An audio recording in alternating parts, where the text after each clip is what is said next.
Good afternoon and welcome back to Gulfstream Park. Thank you for joining us here on Gulfstream today. It is Friday the 13th and hopefully we can have some luck on our selection today.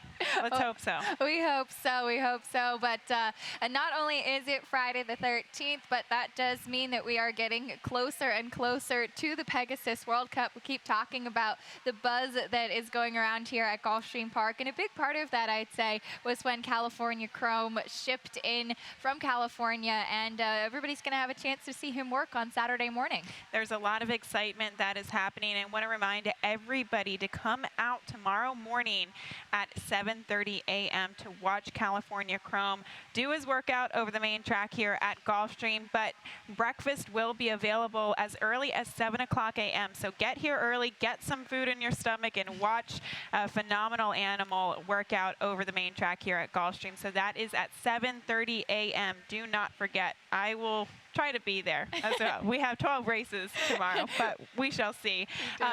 But a lot going on. I think a lot of excitement going to be happening pretty much from tomorrow onward in terms of preparations for the Pegasus World Cup. Of course, Eclipse Awards coming up and Sunshine Millions Day too. So it's going to go by in a blur, I think, the next couple of weeks. But today, of course, it's Friday the 13th. It's actually Bob Baffert's birthday, and it's Beat the Expert Day, so it's a fantastic Friday. I want to remind everybody, too, to go online and participate in Beat the Expert Day. It is my chance to hopefully shine. I'm hoping that Friday the 13th has, like, an opposite effect on my picks today. Well, that's a good way to look at it. Hopefully it'll be some good luck for you. And we mentioned this earlier. We're kind of, the three of us, all over the place with our selections and looking at Ron. So hopefully one of us has a good day, and hopefully it's you with Beat the Expert. But we've been saying this contest just keeps growing and growing. We did have a record number of participants last week, so hopefully we can get even more this week, because it is a lot of fun, even though it does put a little bit more pressure on us. It does put pressure, and it is a very difficult card today. We'll take a look at our wagering menu and then soon dive into all of the racing action. But we start things off with race 1. It does kick off the 50-cent early pick 5. There is no super high 5 wagering in the first race. It only takes place in races of 7 or more betting interest. That starts in race 2. That's the $1 super high 5. As we look ahead to race 5 on the card, the 20-cent Rainbow 6 kicks off races 5 through 10, and then we do have a $24,000 carryover in that. And of course, race 6 kicks off our final pick 5 of the day. That is a 50-cent based wager, and it looks to be a beautiful day here. We are fast and firm on the turf for our 10 races. First post set at 12:35 p.m. So as always, let's start with your early pick 5 ticket. I'll take a stab at the early pick 5. I did single today to kick it off. I'm taking a little bit of a gamble there with my single in the third race, but trying to keep it affordable. So I went 3 deep with the first leg. And see, I didn't use that horse Racing. That is taking all the early money, but we'll get into that race in a moment. 3 deep in the next race as well. And I'm singling Shifty Kitten in the third race. Again, it is a bit of guesswork in there, but I loved the fact that Mike Maker and Ken and Sarah Ramsey claimed this horse back. I think that it certainly fits in the spot. So that is going to be my single today. 3 deep in the fourth as well. Pretty solid maiden claiming. And then 3 deep to close it out using the 2 Chad Brown runners, as well as My Good Venezuela for David Jacobson, $40.50. All right, and we started off here with taking a look at this first 6 furlongs on the main track for this 12,500 conditional claimer. Of course, starts the pick 5 in the super high 5 in the race 2, and we do have 2 scratches of the 3 Sherry Angel and the 4 in here. Acacia, you landed on the 5, and that is Flashjack. I did, and I know that this horse has to rebound in a big way off of that last performance. She ran pretty terribly, actually, and looking back, I just don't know really what excuse she had. She just really seemed to have nothing in the stretch. That was against state-bred optional claiming types, where she did run pretty well 2 starts back. Maybe it was because she was drawn outside last time. Maybe she just needed a little bit of a freshening. She seems to be working well since. 1 of 2 for Fernando Abreu in here. It's really interesting because she actually put in 2 really good performances against the same level of competition in her 2 races prior to that, and then she just completely fired a blank last time out. And it's not like the main track that day was really favoring speed types. There were closers, stalkers. It was a pretty fair track that day, and she just did not respond whatsoever. So that's where I was a bit apprehensive to use her. But the one racing on the inside for Mike DiPaolo does take a big drop in class, and she too sits atop of subpar performance last time out. But I do like the fact that she is taking a big drop in class from $30,000 claimers to the $12,500 tag today, and she showed speed that day, which showed me maybe there is a little bit of light of life there. Maybe there is, and she's actually sitting on a couple subpar performances, which was why I used her a little bit lower down. It is a big drop in class, and off of that last race, it looks like she definitely did need the drop in class. She's coming back in just 8 days as well. So if you look to some of her back classes at the 6 furlong, she has run a couple of good races with speed at that level, or at that distance, excuse me. So maybe a little bit of the cutback too. I kind of wanted to watch one and see if she would improve. I guess both of our top selections, though, do have the same kind of question. And one horse that actually has been informed just against lesser company is the number 6 Charming Fantasy. First time for Dave Fox. You had some interest in this horse. I did, and she is stepping up a little bit to this 12-5 condition claimer. She won against the 12-5 non-winners of 2 last time, right after breaking her maiden. So she's looking for the 3rd win in a row, first time with this barn. Okay, that is race 1. Super High Five starts in the 2nd race today. We're going to the 1-turn mile on the main track for this non-winners of 2 lifetime event. And once again, this is kind of a common occurrence throughout the day. We are all over the map in these races. You like the 3 Buster Rocks. I did go with Buster Rocks, and this one's sticking at the mile. I know that kind of chased the pace last time out and flattened out a bit, but I do think that he has some ability and he has some speed for Kathleen O'Connell. And I just thought that this one, looking at some of the others in this field, you do have, for instance, the number 4 Thunder of Fleet, who came out of that same race, but Thunder of Fleet has another race in between those two. He's been running back very quickly over the past couple of weeks. So I did go with Buster Rocks, trying to improve off of that last performance. Does have a little bit of versatility. I think that he will be forwardly placed today against this field. And the 4 Thunder Fleet, we do have a spotlight replay of his performance, and this was last time out, and we'll go back to the break where he got off to kind of an awkward start. He did, and this was just 5 days ago on January 8th. Was tossing his head in the gate. You see the number 3 there. He was tripped a little bit out the start as well. He was very far back, but he did make up some ground wide, and that's why I do think that he's one to respect. But as I said, he ran in that same race with Buster Rocks on the 26th of December, came back, had this race where he was off slow on January 8th, and you see he's wide in the middle of the track as well, but he is making up ground. He's coming back in just 5 days, so of course that is a little bit of a cause for pause, but if he continues to run like he has, he's one to respect. Sometimes it's kind of an old school move. Sometimes horses actually do well with a quick turnaround, and Thunder of Fleet, my fear is that people will bet him off of that stumbled start last time out, and yes, I do think that it was significant, but at the same time, this is a horse that just comes from behind, so he was probably going to be in that position regardless of the fact that he did stumble out of the gate. He just seems a little bit pace dependent for me. So the number 9 after Cheyenne is where I do land for Nick Zito.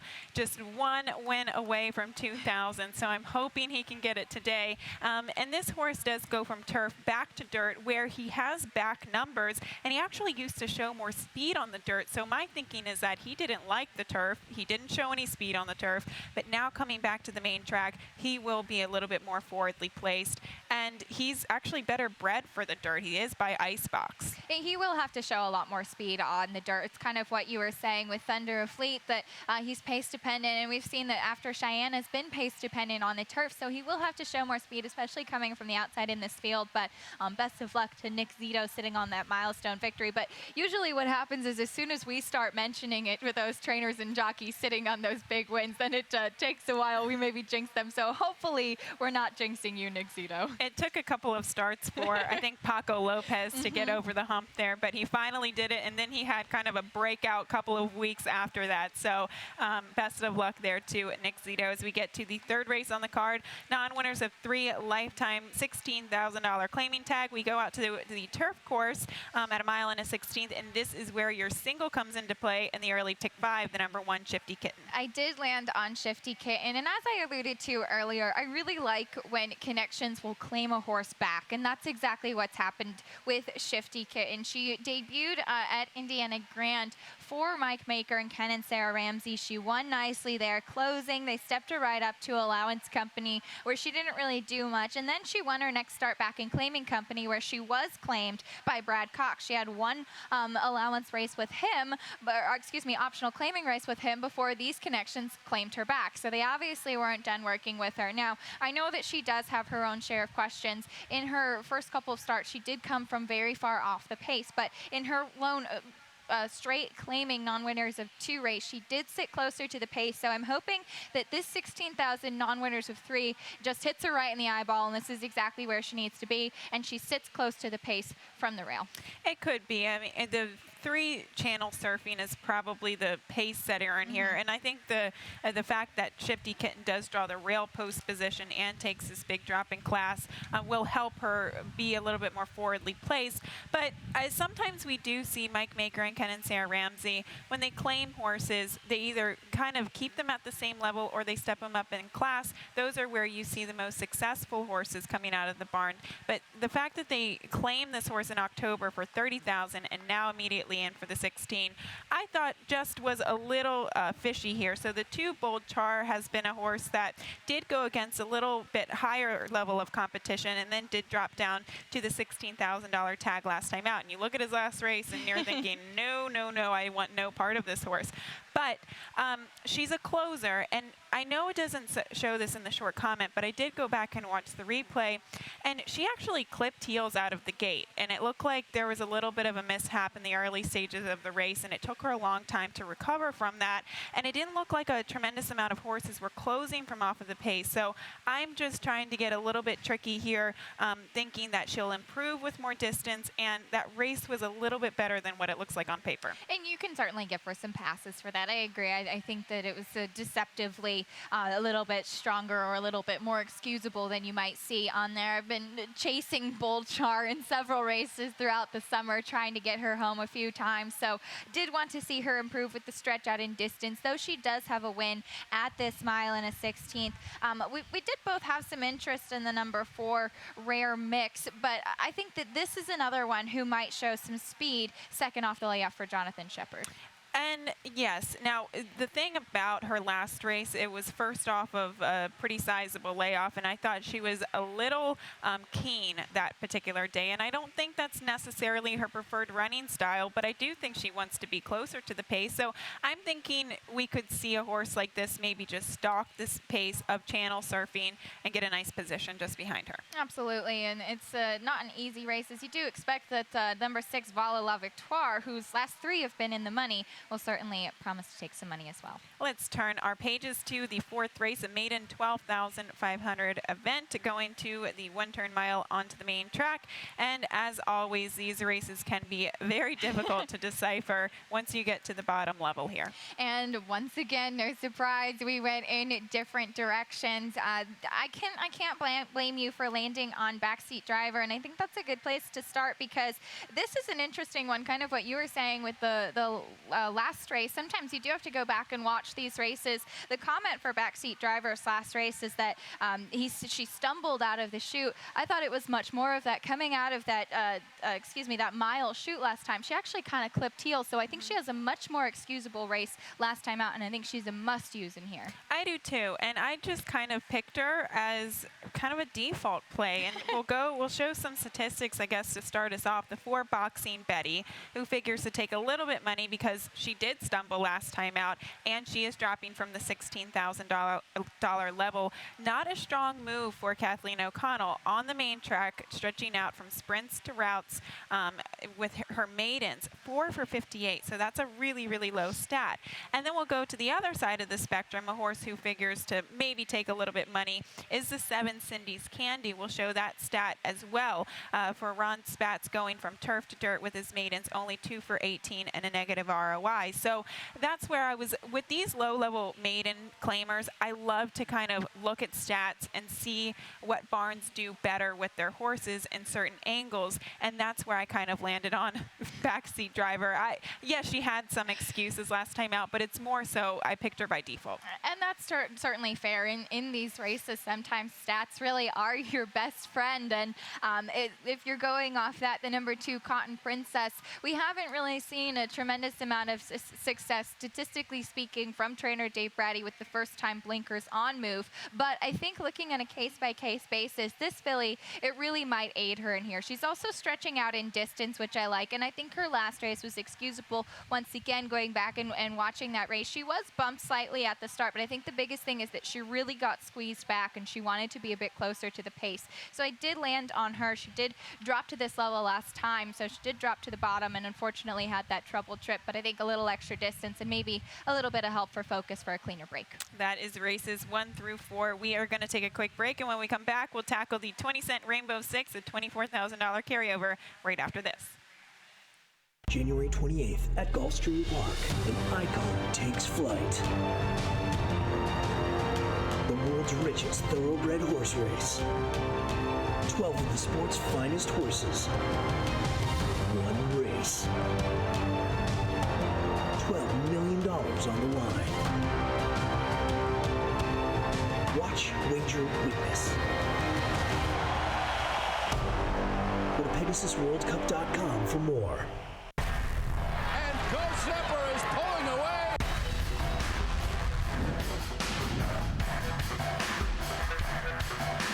Ghost Zepper blows them away with an eye-opening performance.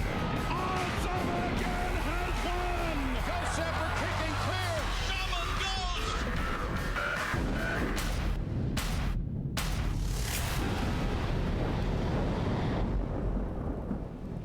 Welcome back to Gulfstream Park in Gulfstream today. Gabby Gaudette joined by Acacia Courtney. It is Beat the Expert Day, so hopefully I can have some fortune. It is my turn up, but we do start things off in race 5 with the 20-cent Rainbow 6, a carryover over $24,000 in that carryover today, and we will show my ticket. It's a little bit expensive because I could not find a single. Once again, I couldn't find it yesterday, couldn't find it today. Thought it was very difficult. So 3 by 3 by 3 by 3, and then capping it off with 2 horses in the final 2 legs of the sequence with the 3-9 and the 5-11. I hope I get like 4 out of 6 in this race. I don't have a tremendous amount of confidence in this race. I think they're very competitive racing, but you know, these are the type of cards that you make a lot of money on if you have a strong opinion. Absolutely, and I'm really just laughing because my late pick 5 looks nothing like your Rainbow 6, and we'll get to that the next race. But as Gabby said, if you do have a strong opinion, this is the time, this is the day to look, and even if a horse is cool on the tote board or a good price, that may be your friend today in trying to get some value plays home. But some of these days you do have to use a little bit more coverage, especially in this race to start the Rainbow 6. We do start it off with the starter $50,000 race and a mile and 1/16 here onto the turf, and we will go back to the number 7 My Good Venezuela's last race, and she did get into a considerable amount of trouble just before the quarter pole. She did. She was taken up, steadied slightly at the start. You see, she's the number 5 that day, sitting along the rail, and she sat behind, but rounding the turn, there she has to steady pretty big steady there, sharp steady. It was too late when she found room, as she finally is trying to get some room. Now she's got some clear running space, and you know when things like that happen too, and then she has to steady again, you see by the number 6, but when things like that happen, I feel like it sends mixed signals to the horses too. You're pulling on them, you have to steady behind horses, and then all of a sudden you find room, and it is kind of like a hallelujah, you get to go, but it is tough because the horse is kind of wondering, what do you want me to do now? And of course it does perhaps take away a little bit of their confidence. So a trouble trip for My Good Venezuela, one to respect in here, I think. And Tyler Gaffleone, I mean, it looked like he just had so much horse there, but really aggressive in a place that he really had no room to go. So it was borderline dangerous there. But David Jacobson, and we kind of alluded to this yesterday afternoon, although some of his horses are coming out of troubled trips, and although the barn does pretty much great work everywhere, including South Florida, in turf routes at Gulfstream, he's 0 for 7 over the past couple of years. So that is where my reservations came into play. I can see you did as well. You landed on the 9 Nuvivag. And this is funny. I think this is the first race where we actually are in agreement with our top 3. This is one of 2 in here for Chad Brown. Also has the number 8 Warranty. So I think that the number 9 Nouveau Vague in here, adding the blinkers on as well. And we do have a stat for that kind of move with Chad Brown. First time blinkers with his distance horses on the turf, 20% positive ROI, 52% in the money as well. So I think that's going to help a mare like this. And she was kind of boxed in last time as well, I thought. And she was the favorite in her last 2. She was part of an entry 2 starts back. And actually, the other part of the entry finished 4th. She was wide the entire time, had a little bit of boxing in last time, looking for running room. So maybe the blinkers will help her get some focus. And we did see that good stat from Chad Brown. I think the blinkers on are going to help her focus. It was a very weird race because it looked like she was fading badly, and then all of a sudden she got like the second win. And I think it was because she was a little green coming down the stretch. She just lost focus and was asking herself, well, what am I supposed to do now? So the blinkers on move, I think, will help her. And I do think that she kind of wants to make that one move from off of the pace versus that awkward kind of middle ground closer to the pace. So we do agree there, and I think the 8 Warranty is one that warrants respect. I just went 3 deep in here, hoping that Chad Brown can kind of guide me to the second leg of the sequence. Absolutely, and Warranty finished behind My Good Venezuela last time out at Aqueduct. My Good Venezuela did have that one race at Gulfstream. We showed that troubled trip, but I thought that her last back behind My Good Venezuela, that horse got the jump on Warranty in terms of closing, and I think that Warranty certainly will be coming from far back to make that big closing kick.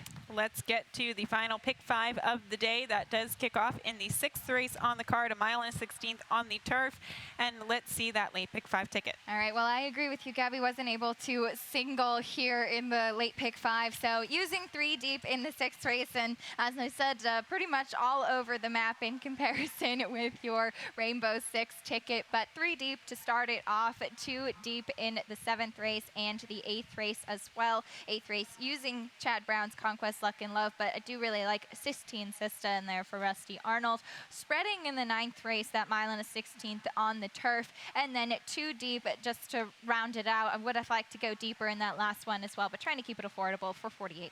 We're not too far off. We actually have the same last top 2 in the 10th race, the 5 and 11. That's the only 2 I used. Used the same 3 in the first leg of the sequence, and we've got similar picks there muddled in between. But we do start things off in the 6th. A non-winners of 2 lifetime event. Scratch the 3 Liana Star in here, and some of the main track only and also eligibles. You go to the number 7 and here, Legend of the Kitten. And we'll go back and show the last race for Legend of the Kitten on December 30th. And I will admit, I did try originally to pick against this horse, but with the scratch of Liana Star, I did land once again on Legend of the Kitten. She did close very wide. Sober on Sunday, the winner of that race, you see the number 10 there out in the Gary Barber Silks, led the entire way in that race, but you see the number 3 rolling on the outside. She caught a little bit of trouble there with the 8 drifting out, but she just kept coming on the outside, so she will definitely be running late in here. And Sober on Sunday, she popped out of the gate, and it was kind of all said and done from there. I wasn't expecting that amount of speed from that particular filly, but Legend of the Kitten, I don't think she has to be that far back off of the pace, and I'm hoping with the addition of distance here, going from 7.5 furlongs, which is kind of tricky. I think you have to be kind of in the middle of a sprinter and maybe a miler type of distance. I think she's going to definitely like the 1 mile and a 16th today. The number 10 is another horse you use in the first leg of the pick 5, and that is Breakaway. Breakaway. Now, Breakaway's biggest question is that she's 0 for 10 at this 1 mile and a 16th distance. So, of course,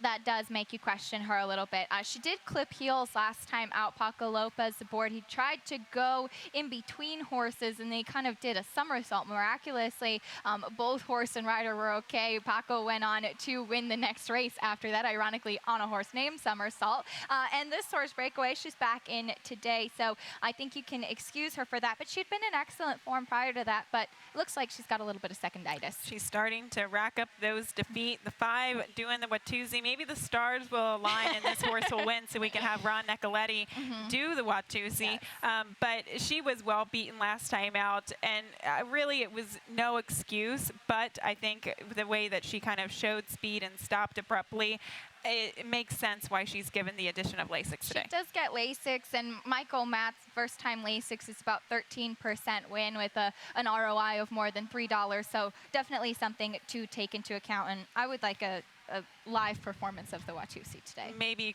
we can do that live later today if that horse wins. We get to the 7th, though, to kick off the final pick 4 of the day. 6 furlongs onto the main track. And this is a race that I use 3 horses in terms of the pick 6, but the 3 Bezod's Pride for Joe Orsino is who you like best. I did land on this one, and it's kind of what you were saying before by default. Just looking at the rest of the field, I had reservations about a lot of the other horses that figured, so I did land on Bezod's Pride, who's back into this 12-5 condition claiming level. Tried the state bred optional claiming last time, and it was a poor performance after being bumped back at the start. Perhaps a little bit excusable, but I did like some of his races at these claiming levels, even a little tougher than Whittle faced today prior to that.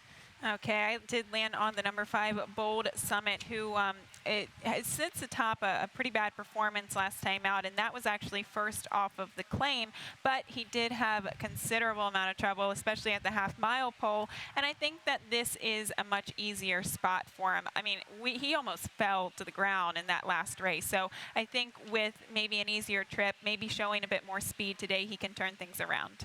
Certainly, and a horse that you did use on the bottom of your ticket, I actually took the pass with today, but definitely looks to be a need the lead type. First off the claim for Safi Joseph is the 8, Dreaming of Nino. And this horse is actually is a speed type.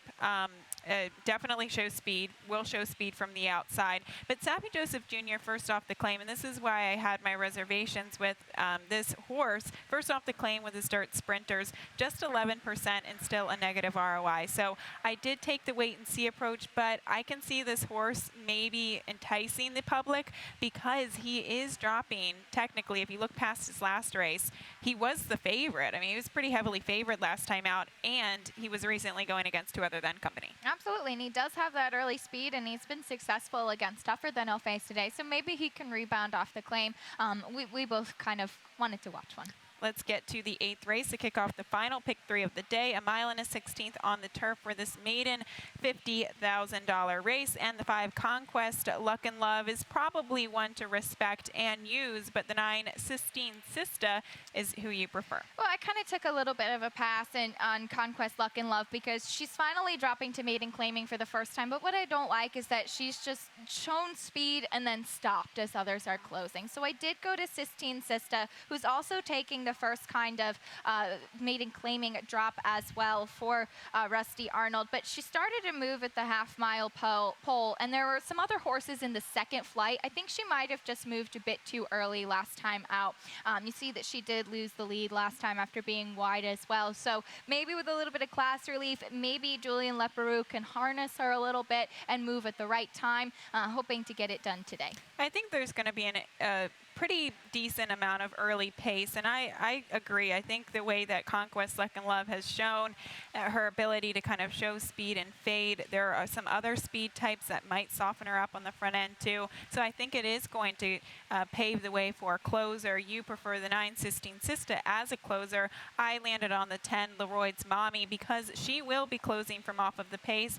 And yeah, she has been exposed against lower level maiden claimers before, but I just think this race sets up for you get Jane Sibeli and Paco Lopez in the saddle. And she's definitely one to respect, and she is stepping up a little bit. As you said, she's been running against the maiden claiming, so that was why I did take the pass. I thought there were a couple others who were perhaps a little bit classier in here. You do also have a first-time starter from Wesley Ward in the 7 Holidays, Saratoga, who always do seem to take a bit of money. And want to remind everybody, Joel Rosario and Eddie Castro will be off all of their mounts today, so stay tuned for Pete Aiello, who will be up next to give you all of those rider changes as well as we get to the 9th, a mile and a 16th on the turf for this starter allowance optional claimer. And do we have, yes, we'll start things off with a replay of Bingo Bango Bongo. And this is the number 4 horse in here, and I wanted to show this replay because I think that this horse will be a price, and he was the number 2 that day, and I really do think that he has some closing ability. Now, they had a tight hold on him early in this race, Luca Panici did, but he rallied really well. You see, he's off screen now, and then the number 2, very wide. He just keeps coming, and he just keeps closing, and he's done this in his last couple of races. He's been in the money, even in starter allowance company 2 starts back. And 2 starts back, he actually rallied very well at Gulfstream Park West, where we said before it's hard to actually make up ground. And you see the one time that he did lose his rider at the start, you remember he actually went on to win that race without the rider.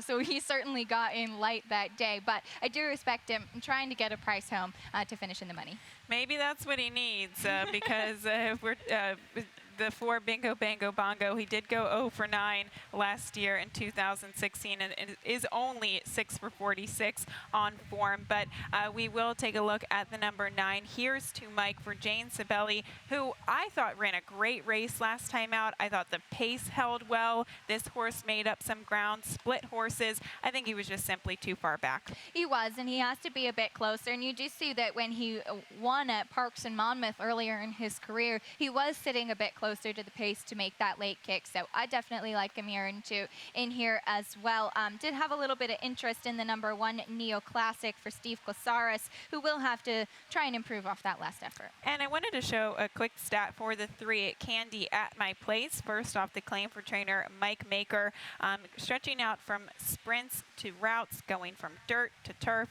4 for 16, so he doesn't actually do this with many horses, which I think is surprising given how many horses Mike Maker claims for the turf, but he's 25%, a very nice positive ROI, $4.25.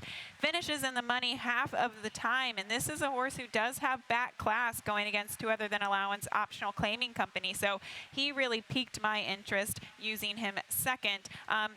And I think that that's a good backup plan to have. I mean, obviously, here's to Mike, ran very well last time out, but he's going to have to be used a little bit from the outside post, so maybe cover yourself with a horse towards the inside. Let's wrap things up with the 10th and final race, a maiden $20,000 event on the turf at a mile and a 16th. And we'll start with a replay that both Looking Up and Little Sky come out of. We will, and we both landed on Little Sky in here, and we're going to start by highlighting Looking Up, who did have to steady around the 3/8 pole. He managed to close in the stretch, so we're looking mostly at the at the 11 in this race here on December 7th. He had to steady very aggressively on the outside there. It was pushed back when he was trying to make a move. Now we're going around the far turn.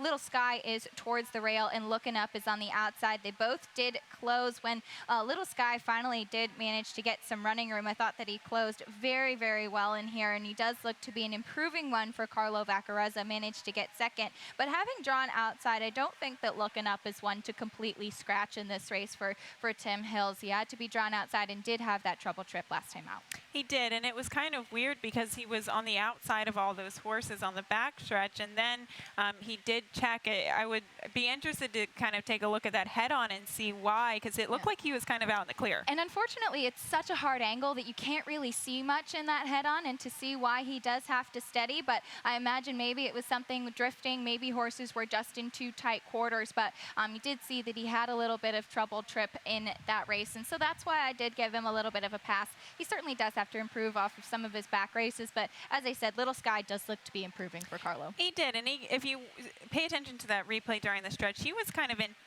tight spots coming down the stretch, and I thought he was pretty game to kind of squeeze through those spots. A great ride by Corey Lannery. There was just no catching the winner, but there were a couple of adjustments that I saw made an improvement in this horse last time out. He got the blinkers for the first time. He was listed as first-time gelding, so all of those changes I think really did enhance his performance. And it's worth noting that there was no catching beneficiary who did come back to win at a huge price yesterday as well. It did, and I do want to remind everybody as well that with some of the scratches in this race, the number 13 Crafty Kitten does draw in off the also eligible, and honestly this is a horse that could be definitely one to use, at least in terms of those multi-race sequences. Absolutely, stretching out in distance for Mike Maker, but ran very well last time out in the maiden 20 level at 7.5 furlongs. Okay, and that is a wrap for us here. That's races 1 through 10. We do have that carryover in the 20-cent Rainbow Six.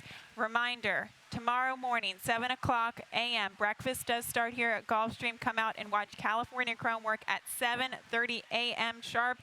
And don't forget, today's Beat the Expert Day. You have until first race post time to participate. Go to facebook.com/Gulfstream Park and use that hashtag Beat the Expert. But it's Friday the 13th. Hopefully we have a little bit of luck today. I think you're going to kick everybody's butt today. Let's hope so. Best of luck to all of those who are participating and wagering on today's program.